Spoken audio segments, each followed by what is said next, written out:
Good afternoon, perhaps good evening. I'm so happy to welcome you all here today for our program on Fluxus, What's Changed? I'm Mary Miller, Director of the GRI, that is to say the Getty Research Institute, one of the 4 programs on the Getty Center campus. Here in Southern California, it's just 4:30 p.m. And here in Los Angeles, I am standing on traditional Tongva and Gabrielino lands. We seek to live in this world with awareness of where we are and to acknowledge those who came before some of us who stand here today. We're also happy to have guests joining us today from Korea, New Zealand, Hong Kong, Spain, the Netherlands, the United Kingdom, Australia, and more. And a warm greeting to all of you who watch this program later in replay. We're grateful to all of you for your engagement and to our enthusiastic panel today. This program, Fluxus, What's Changed, is part of the Art History in the Making series, which brings artists, critics, curators, and scholars together to explore how the creative practice of art making and new discoveries in art history are provoking new questions and redefining the frontiers of the field itself. Now, I'll turn this panel over to the speakers in just a minute, but let me say a word about Fluxus means change. Yes, that is a sentence. Fluxus means change. And yes, that is a definition. Fluxus means change. And most of all, for us right now, it is an exhibition at the GRI.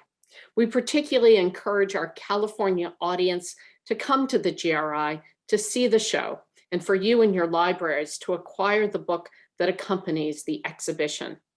But let's take the word Fluxus and just think about it for a second.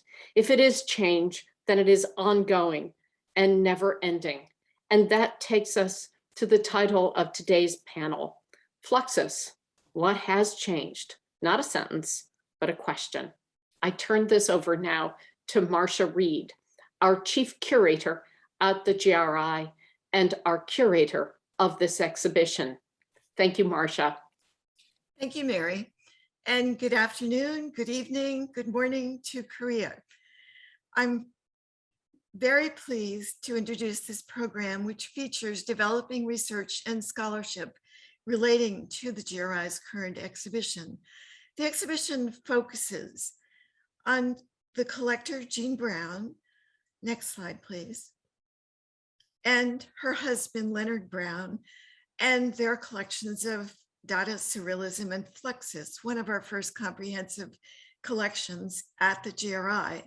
And it reveals the networks of artists, but also you see here a small network of scholars, 2 of whom are in this program and whom I've known since this 2006 seminar that Professor Mi-Wan Kwan of the UCLA Department of Art History and I taught, and here you will see a young Jung-Ah and a young Natilee Harren when they were first working on the Jean Brown archive at the Getty.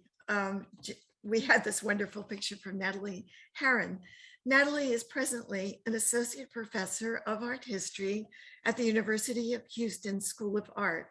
She's a scholar of modern and contemporary art history and theory with a focus on experimental, interdisciplinary practices after 1960, and her book, Fluxus Forms, Scores, Multiples, and the Eternal Network was published by the University of Chicago Press in 2020. Jung-Ah is associate professor at PostTech in South Korea. She earned her PhD in art history from UCLA in 2006. She was a Getty Scholar in 2018 and 19. Her research focuses on post-war art of East Asia and the United States, and she has special interests in collective memory, historical trauma, and identity politics. So what has changed in the developing history of Fluxus? Next slide, please. Already in the 20th century, Fluxus has been acknowledged as an important alternative creative thread. This is Jean Brown in a very early portrait done in 1938. There's been, since Jean Brown, was collecting an understanding of both the movement, the individual artists, and the significant role that they played in emergent threads, social, economic, and sexual, as we'll learn today, in the narrative of art history, which is itself in the process of being rewritten and reconfigured. In my own decades-long relationship with both Jean Brown and the collection, I've circled around the collection's complexity. At first, I was stymied by Jean Brown's own interest. There was a seeming lack of cohesion. And in framing Jean Brown, I was helped considerably by the context of the GRI's strong collections and research initiatives in provenance. This seems counterintuitive. And then I realized, no, Jean Brown and Leonard Brown were important non-traditional collectors. And I began to see the importance of them as collectors, not only in the making of libraries and museums, but also in defining art history. So in talking about the Jean Brown archive and art history of the GRI, several things have changed. In the latter 20th century and the first decades of the 21st, there were important exhibitions which helped us to just see Fluxus.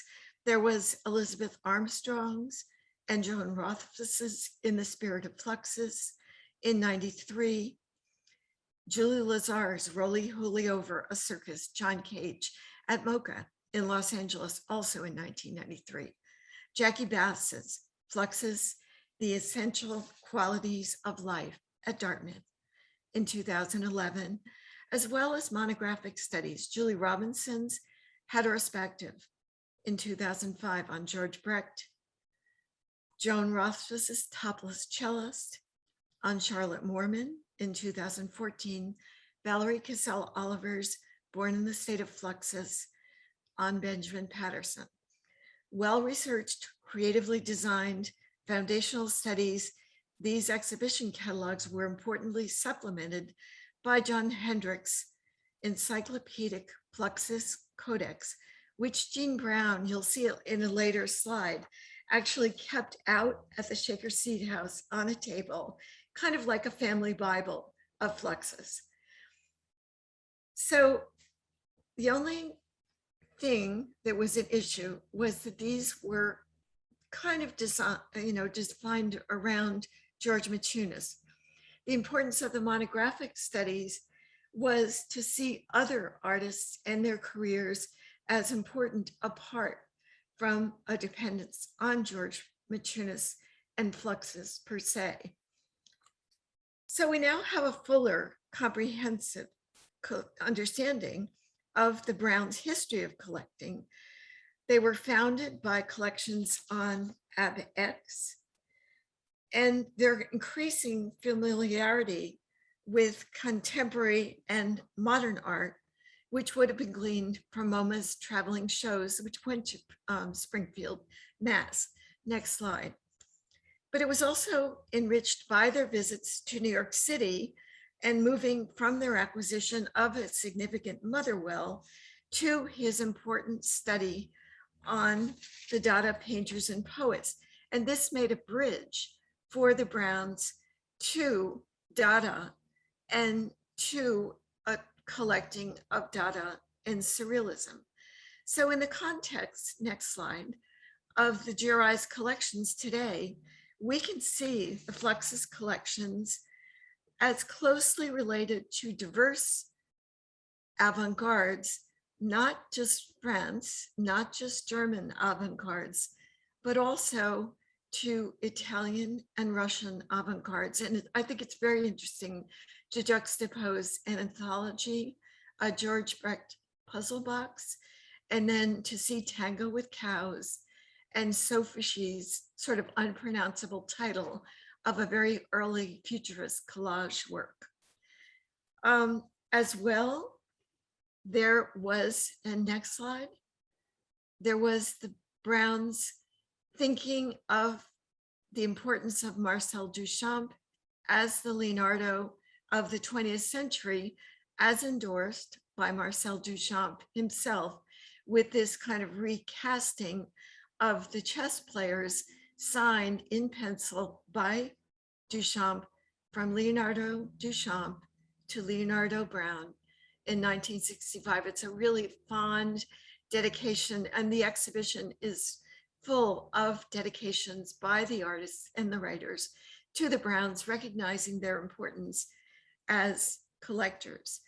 So the next part of the Browns' importance was not only collecting, but making the connections from the GRI, from the very beginning, the impact of the Fluxus objects together with Duchamp's non-Pareil deluxe catalog boxes, highly innovative boxed sets of catalogs and then objects, was to diversify the media of our research collections from not only books, but also archives and objects and posters and paintings. And it just shows how important it was, next slide, for the Browns to live with their art. And the point I want to make, next slide, is that they truly lived in the presence with the art on the wall. Next slide. This is Leonard at his desk. Jean entertaining with the art in the background. She's lighting candles. She was a wonderful hostess. And next slide. And you can see the art growing and growing. This was their Pollock with art behind her. And Jean is always being a wonderful, gracious hostess. This is what it is to live and enjoy your art and to share it with others. And Jean took this from their house, their very large house in Springfield with the family, to, next slide, living by herself in the Shaker Seed house with the Enrico Bage on the wall, the beautiful Shaker furniture, the menorahs from the family, and the portrait in the background is George Maciunas, Yoko Ono, and John Lennon, who Jean was particularly fond of as well. So this was collecting socially, sharing their collections. I have to say, even with this program today, we're still processing. The importance of Brown's collecting socially should not be overlooked. They saw art as a commodity, not as a commodity, not as an investment, but rather a connection with the artists. Next slide. They wrote letters to the artists. This is a collection from the early 70s from Christo to the Browns, thanking them for a wonderful stay of himself, their child, and Jean-Claude at the Shaker Seed house, at which point they had to get a pet for their son because he just loved the Browns cat. So they bought him a dog. Next slide. Fond letters from Io with his rainbow correspondence, again, thanking the Browns. And next slide. Finally, the Valentines that Charlotte Mormon sent every year of cutouts of cellos and wrapping paper and hearts with notes to Jean Brown. This is after Leonard had died, but it really endorses and documents how the Browns related closely to the artists and to their works and kept the connections up. And just a final anecdote, one of these in the case is moved the other day, and I realized it was next to Duchamp's fluttering art, and one of the hearts fluttered in the case due to the static electricity. And I thought, this is so moving. This is such a document of the liveliness of the art, even though it's in a case at the GRI a couple days ago. I love the fact that a heart fluttered of Charlotte Mormon's. So I'm going to get off the screen myself, and I'm going to introduce Natilee Harren, and she'll speak further about her own interests and research on Fluxus. Thank you so much, Marcia. It's particularly fulfilling and exciting for me to be able to participate in today's panel because as a baby art historian, I cut my teeth helping the baby steps of this exhibition. So it's really gratifying to see it happening. So yes, please go to the GRI and see the show.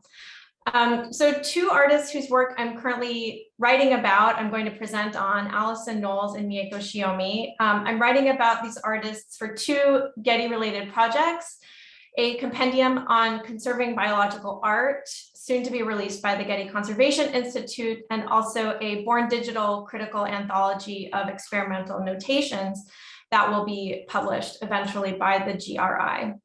Next slide.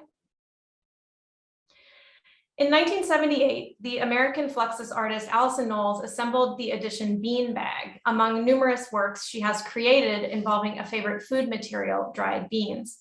Not long after, the small collection of legumes and related ephemera unwittingly became the object of non-human consumption by attracting mites, leading the artist to instruct her collectors to freeze the beanbag for 2 days in order to exterminate the insects. Knowles's charming letter, held in the GRI, argues that the infestation effectively enhances the work of art, now made lively, self-devouring, and mighty, pun intended, by having incorporated a life and death cycle into its materials and process of creation. Next. Seen through this episode, Beanbag orients us to Fluxus artists' other more ephemeral engagements with food, including curated feasts, collaborative cooking experiments, and edible multiples. Food was embraced as an artistic material in full knowledge that it degrades, decays, and disappears as it is consumed by those who eat it or simply by time and the elements. Fluxus Foodworks emphasized the group's innovation of toggling between abstract instructions, scores, notations, and the like, and concrete materials, often ephemeral and unstable, necessitating a rethinking of conventional approaches to art history, curation, and conservation to better honor and even embrace their essential qualities of change. Next. Among Fluxus artists, Knowles's elevation of everyday objects and gestures was especially successful in transvaluing the minor into something precious and worth honoring with care. Her proposition 2 instructs the performer simply to make a salad, and the identical lunch reframed her habitual midday meal as a ready-made event for others to perform as maker or eater. Like proposition 2, the identical lunch turns food preparation and consumption into a special, mindful experience. Next. This is convincingly illustrated by her journal of the identical lunch, an artist's book chronicling performances of the piece, which in fact details her interactions with a particular waitress at Riss Diner in Midtown Manhattan, if you sit down and read through the journal. We quickly learn that the lunch is about more than simply a sandwich, as the seemingly straightforward recipe produces endlessly indeterminate results choreographed by the restaurant staff as unwitting performers alongside Knowles. The artist uses food as a medium to brilliantly highlight the typically invisible, unheralded labor and care behind its preparation. Next. In 1975, Knowles co-edited with composer Anna Lockwood the anthology Women's Work, a collection of experimental scores written by woman-identifying artists.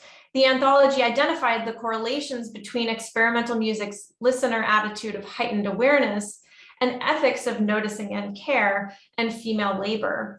Its title thus carried a double meaning as both an anthology of compositions by women, but also pieces that paid attention to so-called women's work as worthy of appreciation and an art form in itself. Next.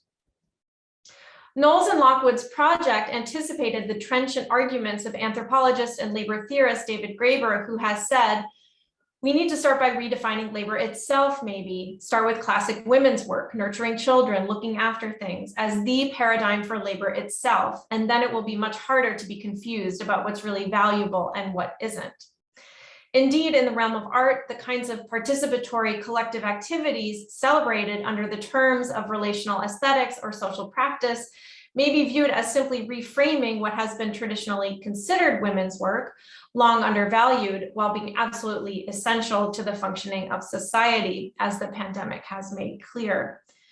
By recasting women's work as performance art, Knowles collapsed the roles of performer and caregiver, making the experience of women's work available to diverse others. Next. If Knowles's Fluxus practice resonated with concerns of second wave feminism, her integration of caregiving, organic materials, and acceptance of metabolic decay as a fundamental condition of life paralleled the emerging discourse of ecofeminism. From its beginnings in the mid-1970s, ecofeminist theory and activism have strengthened connections between feminism, environmentalism, and broader social justice struggles by identifying parallels among marginalized human populations and more than human beings that have been marginalized, colonized, polluted, or otherwise exploited. In my scholarship, I've begun to take note of how Fluxus artists like Knowles paid attendant, appreciative witness to entropic processes, occupying themselves with caring for the material world and its beings, while simultaneously accepting the fate of their degradation and decay. The ecofeminist ethic behind this work demonstrates that the artwork, reconceived as a kind of eternal metabolic network, lives on, and not despite, but because of the collaborative proposition of its ongoing decay, transformation, and regeneration, including by us as 21st century viewers and arts workers. Next. I next in turn want to consider the work of the Japanese Fluxus artist, Miyako Shiomi, who is interesting to me also as a caregiving artist, but one whose skill as an organizer and connector resonates with other talented administrators like Charlotte Mormon, who connected Fluxus and its ideas with a larger network beyond Michunas. So write a word or words on the enclosed card and place it somewhere.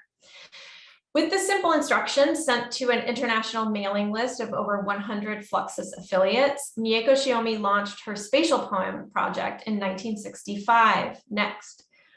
Ultimately, Spatial Poem encompassed 9 scores and over 230 collaborators who reported their realizations to Shiomi by mail from 26 different countries. Her Spatial Poem is an impressive representation of a global network of experimental composers, performers, and conceptual artists that began to formalize in the mid-1960s. Remarkably, its structure integrated the composition, execution, and documentation of individual scores and their performance. It was rare in that it attempted to actually gather and compare diverse realizations of a score. Next. Although Spatial Poem is sometimes characterized as male art, Shiomi did not consider it so, since her focus was on the simultaneity of actions rather than her administration of the project. More notable, perhaps, is the way Spatial Poem adopts as its very method the Fluxus notion of intermedia, or rather, as the artist would put it, transmedia, an artistic practice in which the original concept is carried into subsequent works, even though the form of expression is different each time. Next. After musicology studies and participating in the experimental performance collective group Ongaku, Shiomi became involved in Fluxus in 1963, eventually traveling to New York in 1964. But her trajectory illustrates that trans-Pacific conversations among the American and Japanese avant-gardes was virtually immediate in this moment, troubling the idea that aesthetic innovations could be traced to any one individual center. Shiomi first met Nam June-paik at a concert in Tokyo, where he proclaimed that she was already a Fluxus artist. And indeed, Michunas was familiar with her work because Toshi Ichiyanagi had sent several of her scores to Michunas in early 1962 before the official launch of Fluxus. Also around this time, Shiomi visited Ichiyanagi and Yoko Ono's apartment in Tokyo, where she encountered Fluxus scores and began to think of her evolving score language in relation to Fluxus events. Next. Incredibly ambitious in scope by its conclusion, Spatial Poem's origins were urgently practical. After a busy season rushing between events in New York, Shiomi grew concerned with the limitations of space and time that hampered the full integration of her arts community. Her solution was to conceive of a, quote, do-it-yourself work that takes place on the whole earth as its stage, on which many people living away from me can interpret the event in their own ways and send me their reports. She soon launched Word Event in New York and then orchestrated the remaining 8 spatial poems from her home in Okayama and then Osaka, cities far from Tokyo, the center of the Japanese avant-garde. Next. Rooted in these provincial sites ode to caregiving responsibilities, Shiomi found that the mailbox outside was a marvelous window open to the world. Furthermore, she appreciated, like Knowles, the liberating potential of reframing everyday tasks through the notion of the event. She has said, we have a ton of obligations and tasks and many, many trivial things, but when you look at things as an event, your mind is free from that kind of task. It's very free and released. Shiomi's experience of World War II Japan, specifically the trauma of her childhood possessions being destroyed in a 1945 air raid, was an undeniable source of her sanguine outlook. She has identified her practice as being rooted in the experience of loss and having to make do with very little. And my last slide. So while she was spending a year in New York from 64 to 65, Shiomi presented an early piece that seems very signal to me called Direction Music for Fingers, in which she invited participants to write a real or imagined location on a card and then attach it to a string, one end of which was tied to one of her fingers. The participant then fixed the string's loose end to a point reaching toward the chosen direction.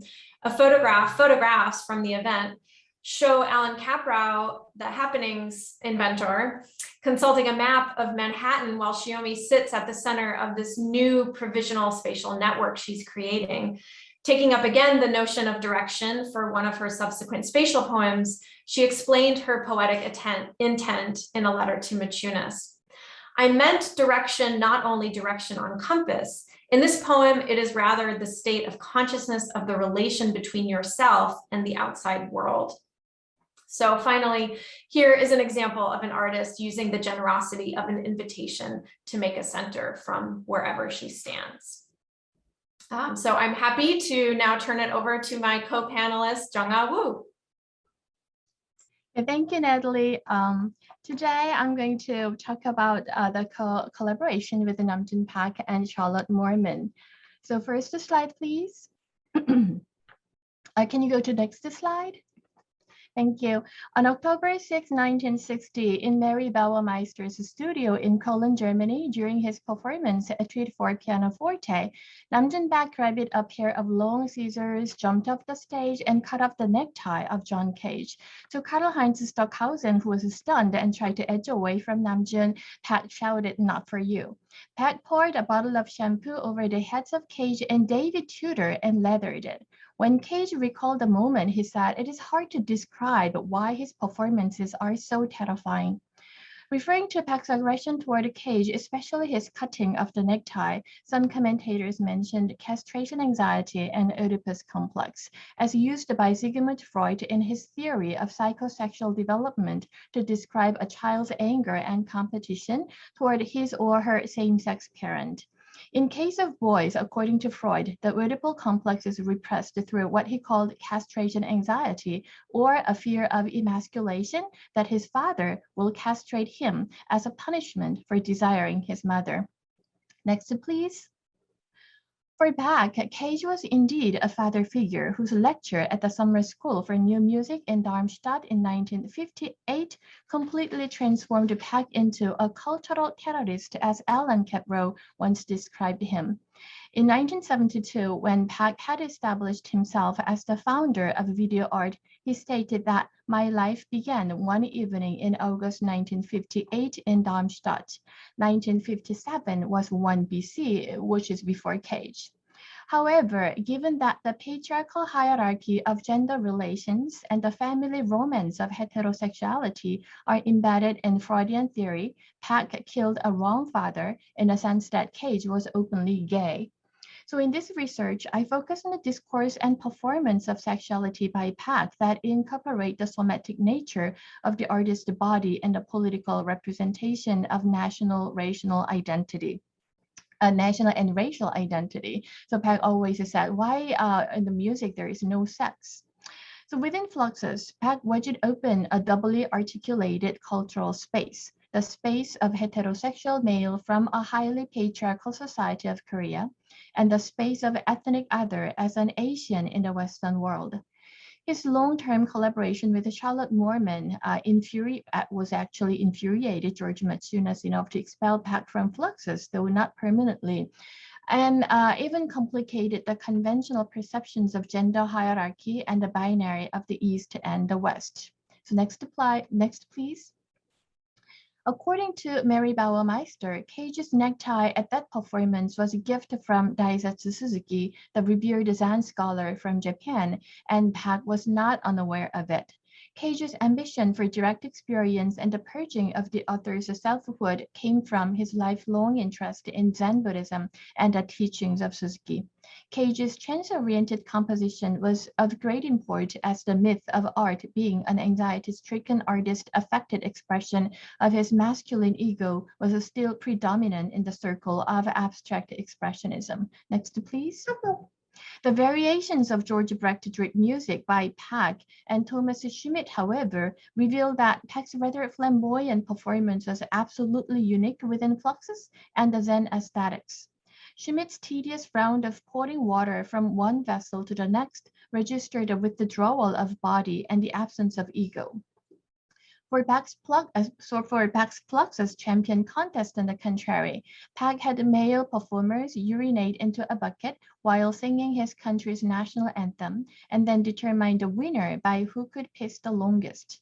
In this performance, masculinity anxiety was directly associated with the perceptions of national hierarchy from a tinge of sarcastic humor.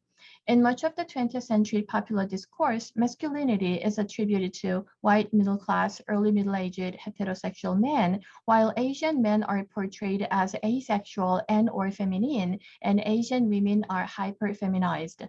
This persistent gendering of Asian sexuality was produced, stabilized, and secured by the history of global domination, conquest, and colonization.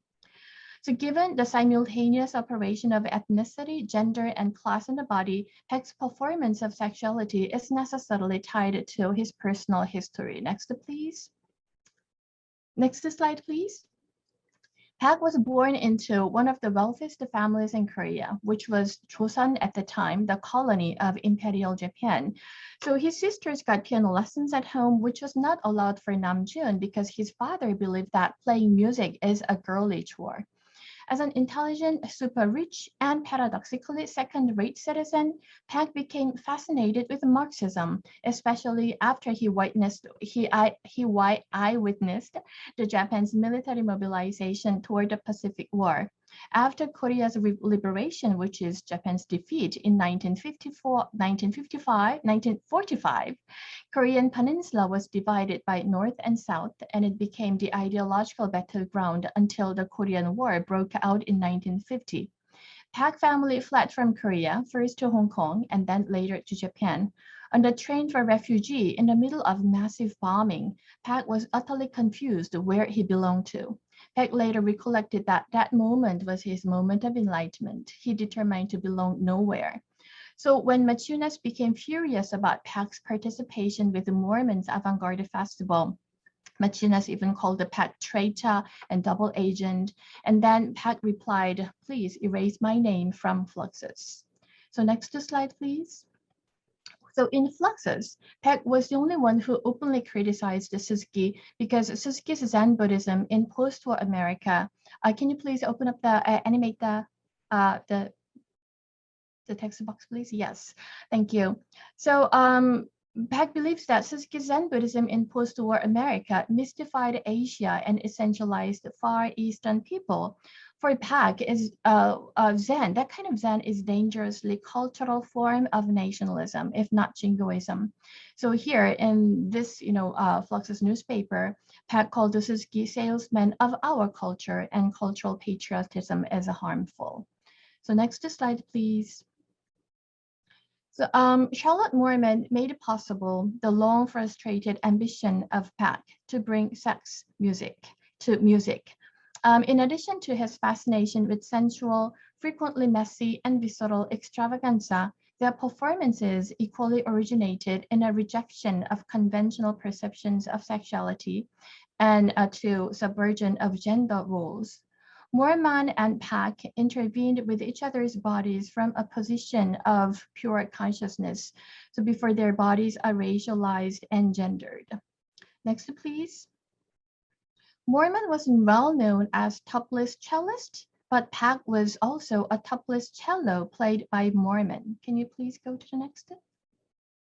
So here I love this comparison. You know, here Mormon is playing Pax's body as cello, and on the right side, this is a very well-known photograph of Monterey, the violin of Jung-Ah. It's a nice comparison how the pair, Mormon and Pax, can subvert the audience expectation about the gender roles. So next, please. So, excuse me. So Pax K456, his first walking robot, has breast and penis, and it's played along with the Mormon's cello. And this seems to foretell Donna Haraway's Cyborg Manifesto a decade earlier. So Donna Haraway wrote, the cyborg does not dream of community on the model of the organic family, this time without the Oedipal project. The cyborg would not recognize the Garden of Eden. It is not made of mud and cannot dream of returning to dust. So here Namjoon Bak looks back to the pre-society, the pre-consciousness, gender identity, and then he also looks forward to the post-human being. This is cyborg body, and technology is humanized, and human body can be also into a technology. So my scholarship will kind of begin from this point again. Thank you very much, and I'm going to bring Natalee and Marcia back to the screen to open up a discussion.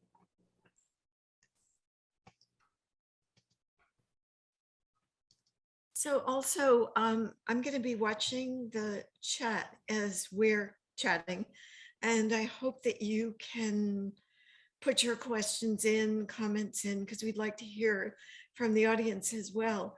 First, either Jung-Ah or Natalee, do you have comments or questions from our presentation? I have to say, I love both of your slides, so thank you so much for bringing those in. Jung-Ah? Yeah, thank you, Marcia. I was always curious about the difference between Jean Brown collection and the Silverman collection, because Silverman's collection is relatively better known to the even to the general public. Yeah, and it is interesting. There was another collector, Jean references this because she said, when I was collecting, really there were just three of us. There were the Silvermans, whom she knew, actually. They visited each other. And then she said that she was inspired by Hans Sohm, the dentist in Germany as well. And so I think many people think that she went directly to George Maciunas, and that was the beginning. But there also seems to have been a seed that when she visited Hans Sohm, she got the idea from him. But Jean's collection was guided by George Maciunas. She went to his place in Soho and told him, this is his, her sort of creation story. I want everything of Fluxus. And then he introduced her, he advised her, he gave her prices that she would pay for these objects. And then, of course, he designed and built the cabinetry in the Shaker Seat House that viewers to the exhibition can see in the Gerlovin's video of that. The Silvermans were collecting after George Maciunas passed away.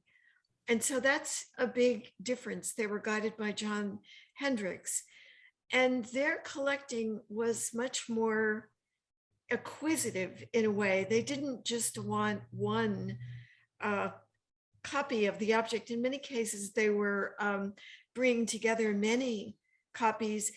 And then I think most importantly, they weren't so interested in meeting the artist. John was kind of an intermediary, and they were not living with their art. They had a lovely house with art, but with other kinds of art in Bloomfield Hills, which was close to Detroit. And their collection was stored in downtown Detroit. And that was where I went to visit it before it went to MoMA. They were very generous collectors. They were very kind about sharing their collections. They were very generous and welcoming to me. But this idea of living with your art, living amid your art, was not something that they really did. And to me, I'll bring this up later if we have time for this question, this idea of living with Fluxus, having your life informed by that, having that direct connection to artists, that was something Jean did and the Silvermans didn't really do. It was actually more like the Sackners in Boca Raton. So it is interesting how those differences exist, but that there's also a kind of collaborative spirit among collectors of Fluxus. So one of the things that's really interesting when you get into the Jean Brown papers is you run into like some photocopies, which I've learned from Marcia are oftentimes photocopies from originals in the Silverman. And I imagine, you know, there's vice versa. And there's a desire to really make the work accessible. And this was the reason behind the cabinets too that Machunas created for Jean, was that it was really meant to be an archive that researchers would come and work in, which didn't quite, you know, get realized in Jean's lifetime, but is really finally kind of having its intended existence at the GRI now. Jean, just remember, Jean always said, I don't want my collection to go to a museum. I want it to go to a library or an archive, because that was her idea. You know, she styled herself as a librarian or an archivist, and she wanted the work to go out there. I worry as Fluxus works become more fragile, that will be harder to take care of them, and less, one will be able to be less generous with the works because we're preserving them. And that is not in the spirit of Fluxus, nor Jean Brown. Yeah, Sure. so that is why that, you know, that class in 2006 we had was very special for me, because I could have a lot of like moments of enlightenment when like actually seeing the objects and open up the objects. And then, you know, usually in art history classes, we encounter artworks through screens, right? Or the illustrations in the books. And then the Fluxus kit and Fluxus objects is not that kind of artwork. You know, it's not enough to just look at the images, and you have to open up the boxes and you have to meet your own surprises. So yeah, so I think that is partially why like Fluxus as an the subject of academic research was kind of less like researched or not researched earlier. And then, and yeah, so because all the objects are so ephemeral, and then some of the objects and their activities are quite hard to access, right? Yeah. So that was, I mean, it was a wonderful class to do, to have sort of emerging scholars come and just say, here are the boxes. And we, you know, Miwan and I were saying, and we want you to engage. We don't want you to tell us what Benjamin Buchloh thinks about this work. We want you to take it out of the box and then to read in the archives what Jean was writing back and forth, also to hear from the artists. And then you think about that and you react to it, which I think people are doing. All those books that I mentioned at the beginning, those people came to the Getty and wrote their books based on the archives, and then gradually the Silverman has become wonderfully available at MoMA, and they've been digitizing. And so I think indeed that's happening. So that's a good thing. My concern is how museums can best display this work and make it as lively as possible. That's why I loved when the, you know, when the heart fluttered and turned over. I just thought, this is so great. This is, you know, it's able to move around. Let's see, are we getting some questions in the chat? Can I ask Jung-Ah a quick question? Because I really want to get into the meat of what's changed in the scholarship. And I think, you know, the object-based approach is a really important aspect of that. That certainly motivated my book to really treat the material objects. But I think Jung-Ah's presentation really beautifully opens up onto what I see as like a new vista of Fluxus scholarship that I think our generation is engaging with, and that is to really think more carefully about the politics of identity among the individual artists. So rather than sort of taking Fluxus as a whole, really focusing on the individuals and how their practices are engaging in very particular ways. So Jung-Ah, your presentation on PEC was just really fascinating. And I was just wondering if you could say a little bit more about how you came to see this reading through masculinity as a gap in the scholarship on him. Yeah, thank you, Natalie. And actually, your book helped me a lot to kind of expand my research. And, you know, so like, as you say, the Fluxus is very well known as an exceptionally inclusive group. And there are, you know, exceptionally, there is this Korean Namjin Pack, and there are a number of Japanese. And because of that, this kind of like inclusiveness and open-ended grouping, somehow that makes, you know, the scholars less focused on the differences and the frictions or the tensions among the members. So, and I realized that Pax, Namjoon Pack was always regarded as one of the core members by Matsunas, but his performance is always quite different from other, you know, events such as George Brecht or Thomas Schmidt. So I think this is the time for to focus on the individual artists like you do with Miyako Shiomi. And as you said, Miyako Shiomi had kind of, you know, already a background of her, you know, avant-garde music activities in Japan. And throughout her career path, you know, Fluxus was kind of like in the middle of her career path, and then, you know, a lot of artists began from Fluxus, and then they kind of expanded their artistic career in all different various directions. So I think that is one. And then also right behind my head, I have this, you know, airplane by Pack. And then that was in the flyer of this exhibition. And that was made by Pack. And then it says Stalingrad, and that is George Matsunas. And then Stalingrad is the notorious battlefield between Germany and Russia, right? So I believe, you know, it really, George Matsunas is kind of like a battleground in the middle of Fluxus. You know, he was the one who very strongly tried to tighten up this loose artist into a neo-Dada or neo-avant-garde radical political artist group.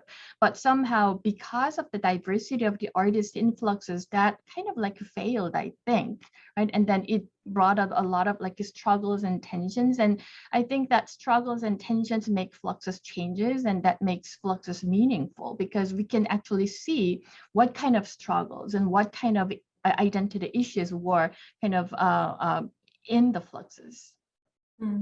Thank you. You know, I feel like we should sort of jump. There are a couple questions. I'm going to go to one for Natalie. Can you please speak about the relationship between Fluxus artists working on women's labor, Knowles and Shiomi, and other feminist performance artists in the 1970s who were thinking about similar issues? Yeah, this is a complicated question, and I wish my fellow Fluxus scholar, Nicole Woods, was on hand to participate in this conversation. The tricky thing about Knowles and Shiomi is that they were not avowed feminists as they were, you know, going about their work. So in a way, I'm kind of making a fudge by rereading their work under those terms. But for me, they certainly relate to issues that are very central for feminism and for feminist artists, but it's of a more sort of diffuse nature that is compelling to me because it speaks broadly to all of humanity in a sense, and not just womankind in a very kind of strict or essentialist sort of second wave feminist way. So other sort of parallel feminism associated artists that I would think about as corollaries might be someone like Miyako or someone like Bonnie Shirk and her work with the land and gardening kind of urban spaces. So artists who are thinking about caring and caregiving, which is certainly a feminist concern, but making those set of questions and practices available to not just a highly politicized audience. Okay. This is another one. This is actually for me. I found your ideas presented around gender very problematic. Why is Jean Brown being celebrated as a good hostess, reifying her normalcy? This seems to relegate her avant-garde interactions as simply an inner life or private life rather than a kind of exuberant, extroverted liberation, shaking off the expectations of middle-class drudgery. This is interesting for me to respond to because I knew Jean Brown, and she was a very good hostess, but it was in the vein of, well, she really liked to cook, and she really liked to have people visit because she wanted to have people with her to appreciate and to share and care for the art. She wasn't a kind of, 50s middle-class housewife.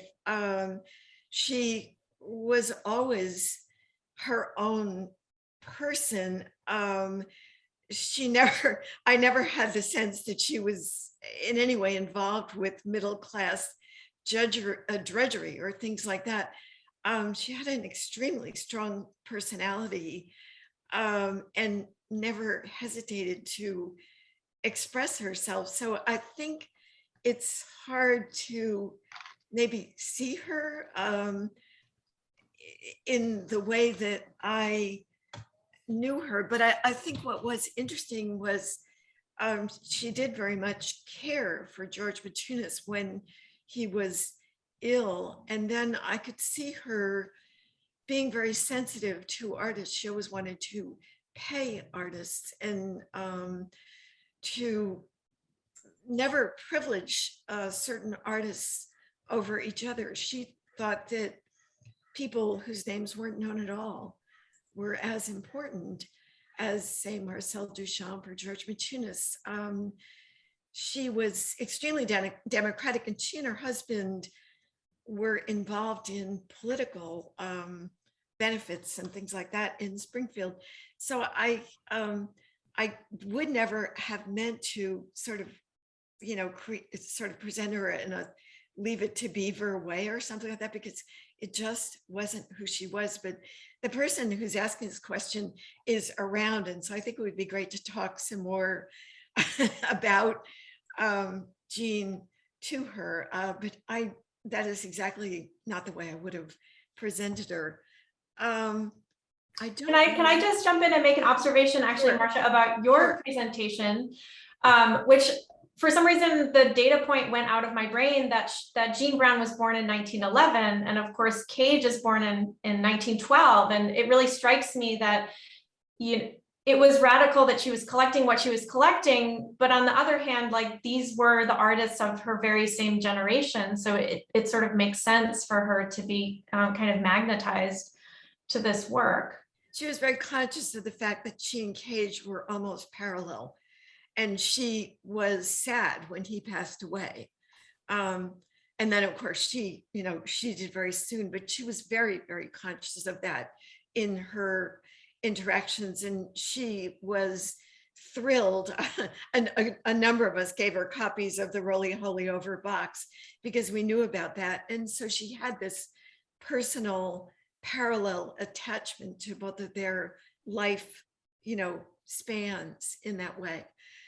So I think that it is 5:25 and we have to kind of circle the wagons and bring this to a close. I really appreciate everyone's attendance, your interesting questions. I hope you'll be in touch if those in the audience have other questions or have other comments to make about this, I wanted to feature Natilee Harren's Fluxus Forms, Jung-Ah Woo's catalog, her longtime interest in Namjoon Paek, and then my own catalog on the exhibition and my firsthand experiences. I feel so privileged to have known the collection, to have known the collector, and had this long time experience working with Natilee as a research assistant, and then seeing her become a scholar.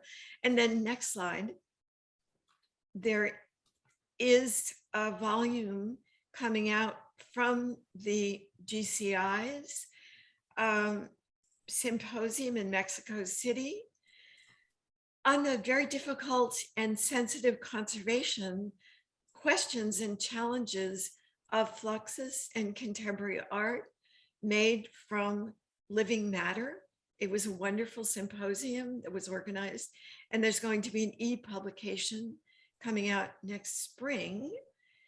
And then we are going to have exciting post-COVID, I hope, presentations, next slides, on campus at the Getty of performances, pop-up performances on site of Fluxus, mostly from the anthology, but new performances, new interpretations of some of the scores and instruction pieces by contemporary performers and artists, which I think are going to be very exciting.